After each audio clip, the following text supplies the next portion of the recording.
argachuun koo yaa Gooftaa waan hundumarra naaf cala. Si keessa tan jireenya argee siin eenyu tan si madaala. Si argachuun koo yaa Gooftaa waan hundumarra naaf cala. Si keessa tan jireenya argee siin eenyu tan si madaala. Gaarummaa kan kee na kubsa ormattiin baruu danda'e. Akkamittan si dagada si to'aadha nama ga'e. Gaarummaa kan kee na kubsa ormattiin baruu danda'e. Akkamittan si dagada si to'aadha nama ga'e.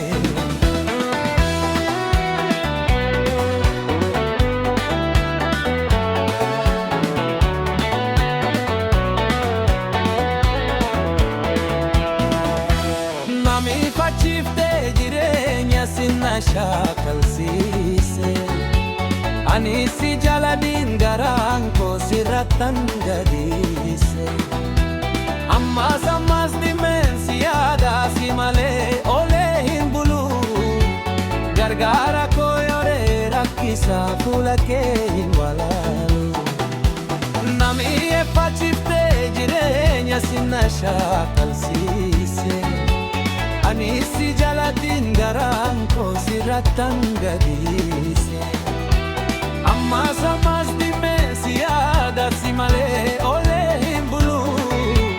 Gargaara koo yooree rakkisa fuula kee hin walaalu.